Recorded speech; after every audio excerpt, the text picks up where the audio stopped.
വക്കാനു എന്നിടത്തുള്ള മദ് എന്താണെന്ന് പറഞ്ഞു തരാമോ? വക്കാനു എന്നയിടത്ത് മദ് തൊബീഇ ആണുള്ളത്. മദ്ദിന്റെ അക്ഷരത്തിന് ശേഷം സുക്കൂനോ ശബ്ദോ ഇല്ലാതെ ഒരേ കലിമത്തിലാണ് മദ്ദിന്റെ അക്ഷരം വന്നതെങ്കിൽ അവിടെ മദ് തൊബീഇ ആണ് ഉണ്ടാകുന്നത്. ഓഹോ, അങ്ങനെയാണല്ലേ. എനിക്കെന്താണ് ഇദ്ഗാമും ബിഗുന്ന എന്ന് പറഞ്ഞു തരാമോ? തീർച്ചയായും പറയാം. നൂനിന്റെയോ തൻവീനിന്റെയോ ശേഷം യാഹ്, നൂൻ 63-ാമത്തെ ആയത്തിന്റെ അർത്ഥമൊന്ന് പറഞ്ഞു തരാമോ?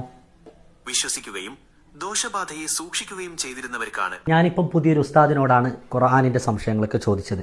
ഇതാണ് ഗൂഗിൾ ജെമിനൈ. അനന്ത സാധ്യതയുള്ളൊരു മേഖലയാണ് ഗൂഗിൾ ജെമിനൈ. ആദ്യം നമുക്ക് ഈ മുസ്ഹഫ് ഒന്ന് സുരക്ഷിതമായിട്ട് വെക്കാം. ബിസ്മില്ലാ. അപ്പം ഇതെങ്ങനെയാണ് ഉപയോഗിക്കുന്നതെന്ന് പലർക്കും സംശയം ഉണ്ടാവും. ഒന്നുമില്ല, നമ്മൾ നേരെ പോവാം. ഗൂഗിളിൽ പോയിട്ട് ഗൂഗിൾ ജെമിനൈ എന്നടിച്ചു കൊടുക്കാം. ഗൂഗിൾ ജെമിനൈ എന്നടിച്ചു കൊടുത്തിട്ട് ആദ്യം വരുന്ന ക്ലിക്ക് ചെയ്തിട്ട് അപ്പം ഇങ്ങനൊരു ഇൻ്റർഫേസ് ആയിരിക്കും വരിക. ഇതിൽ ഈ സൈഡുള്ളതാണ് ഗൂഗിൾ ലൈവ്. ഇതൊന്ന് ക്ലിക്ക് ചെയ്യാം.